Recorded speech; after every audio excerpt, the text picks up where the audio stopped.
তোমার মনের মানুষ ধরো, যারে দিয়া পয়দা হলে তারে তুমি কেন ছাড়ো?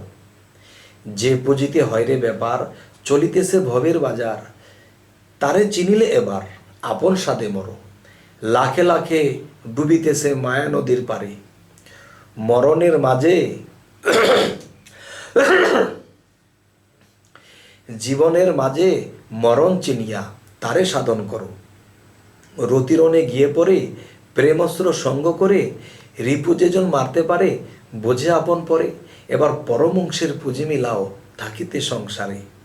তবে এই পরম অংশের পুঁজি যদি কেউ মিলাতে চায়, তাহলে সেই পুঁজি মিলাইতে হলে তার শুকনা আদা হতে হবে। হযরত মুহাম্মদ সাল্লাল্লাহু আলাইহি সাল্লাম তিনি হেরা পর্বতের গুহায় 14 থেকে 14.5 বছর তিনি কাটাইছেন। তার ঠিকমতো খাওয়া নাওয়া কিছুই ছিল না। তার চুলগুলো লম্বা হয়ে গিয়েছিল, দাড়িগুলো লম্বা হয়ে গিয়েছিল, তিনি একসময় কম্বলদারি হয়ে গিয়েছিল। তাহলে কেন?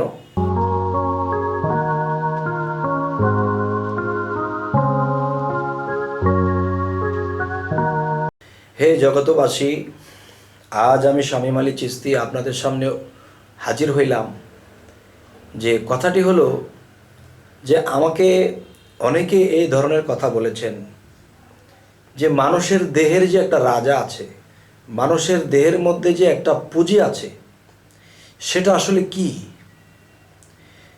দেখা গেছে এক ধরনের ফকিরি যারা করে তারা বলতেছে দেহের রাজা বা দেহের মধ্যে যেটা সঞ্চয় করব সেটা হলো যেই পানি দিয়ে আপনি আমি এই পৃথিবীতে জন্ম হয়ে এসেছি, এটাকে যে যত নিজের মধ্যে মজুত করবে, নিজের মধ্যে জমা রাখবে, সেই সুপুরুষ হবে।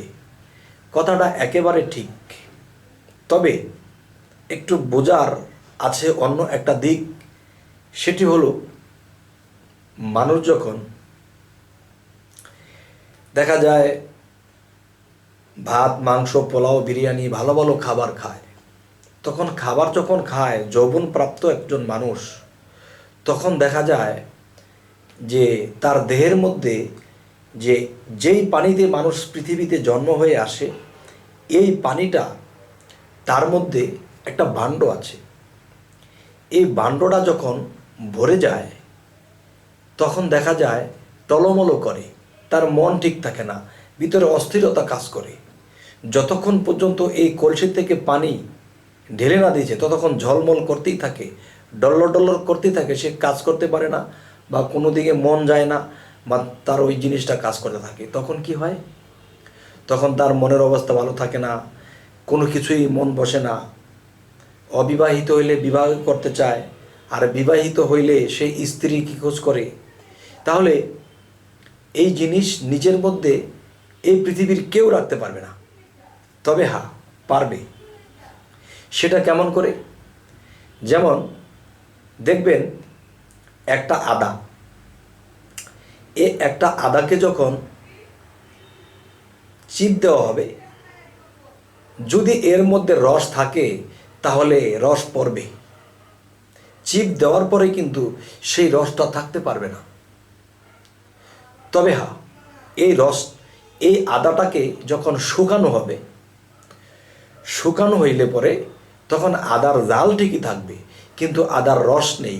আর রস থাকলে সে প্রবাহিত হবেই। এই পৃথিবীতে যারা সাধনা করে, আল্লাহর সাধনা করে, আল্লাহর প্রেমের দেশে যখন সাধনায় থাকতে থাকে, সাধনা করতে করতে করতে করতে করতে করতে এমন এক পর্যায়ে চলে যায়, তখন তার খাবার ঠিক থাকে না, তার মনে প্রেমের সবসময় ফানাফিল্লা থাকে, তখন তার খাবার দাবারও হয় না। মানুষ ইচ্ছে করলে কিন্তু না খেয়ে থাকতে পারে না। আরেকটা না খাওয়া আছে যে প্রেমের দেশে হাবুডাবু করতে করতে কিসের খাওয়া কিসের দাওয়া, তখন লোকটা জীর্ণ শীর্ণ হয়ে যায়।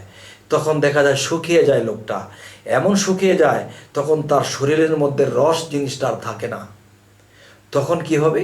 যাই কিছু খায় তা কোনো রকম যান বাঁচানোর জন্য খায়, আর ওতে আদা শুকনাই থাকে। আর সেই আদা থেকে রস থাকলে পড়বে, না থাকলে তো আর পড়বে না।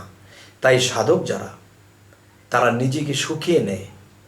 কারণ যদি বলা হয় এই জিনিস মজুত রাখবো না, বাবা এতটুকু একটা ভাণ্ড, এই ভাণ্ডের মধ্যে যদি আপনি রাখতে থাকেন কিছু, তাহলে উতরে পড়বে। তখন রাতের স্বপ্নদোষ হবে, আর না হয়তো মনের কোনো কুপ্রবঞ্চনায় আপনি একটা খারাপ কিছু করে বসবেন। তবে এই জন্য আল্লাহ রোজার নিয়ম করেছে। কিন্তু রোজার নিয়ম করলে কি হবে? সাধকদের মতে যে রোজা, সেটা তো আর করা হয় না। আচ্ছা, যাই হোক, আজকের যে আলোচনাটি সেটি হলো যে আমাদের জালালউদ্দিন খাঁ, আমার চাচাগুরু, তিনি বলেছেন, তোমার মনের মানুষ ধরো, যারে দিয়া পয়দা হলে তারে তুমি কেন ছাড়ো? যে পুঁজিতে হয় রে ব্যাপার, চলিতেছে ভবের বাজার, তারে চিনিলে এবার আপন সাথে মরো। লাখে লাখে ডুবিতেছে মায়া নদীর পারে, জীবনের মাঝে মরণ চিনিয়া তারে সাধন করো। রতিরণে গিয়ে পড়ে প্রেমস্ত্র সঙ্গ করে, রিপু যেজন মারতে পারে বোঝে আপন পরে, এবার পরমংশের পুঁজি মিলাও থাকিতে সংসারে। তবে এই পরমংশের পুঁজি যদি কেউ মিলাতে চায়, তাহলে সেই পুঁজি মিলাইতে হলে তার শুকনা আদা হতে হবে। হযরত মুহাম্মদ সাল্লাল্লাহু আলাইহি সাল্লাম, তিনি হেরা পর্বতের গুহায় 14 থেকে 14.5 বছর তিনি কাটাইছেন। তার ঠিকমতো খাওয়া নাওয়া কিছুই ছিল না। তার চুলগুলো লম্বা হয়ে গিয়েছিল, দাড়িগুলো লম্বা হয়ে গেছিল, তিনি একসময় কম্বলদারি হয়ে গিয়েছিল। তাহলে কেন? তিনি এরকম সাধনা করতে করতে নিজের মধ্যে সেই জিনিসগুলো মিশাইতে পারছে। কেননা আদা যদি রস থাকে সে পড়বেই, আর সেই আদার যদি রস না থাকে কিন্তু জাল ঠিকই থাকবে, কিন্তু রস প্রবাহিত হবে না, আর তখনই সে নিজের মধ্যে এগুলা মিশাইতে পারবে। হে জগতবাসী, জানি না আমার এই কথাগুলো আপনাদের কেমন লাগলো, তবে আশা করছি ভালোই লাগবে। যে আলোচনাটি করা হলো, এরকম দশাই মানুষের বেশি হয়ে থাকে, ইচ্ছে করলে ওই জিনিসগুলো মজুত করে রাখতে পারে না। তবে আমাদের চ্যানেলের এই কথাগুলো যদি আপনাদের ভালো লাগে তো অবশ্যই সাবস্ক্রাইব করুন, বাকি ভিডিওগুলো ছাড়লে আপনাদের কাছে পৌঁছে যাবে।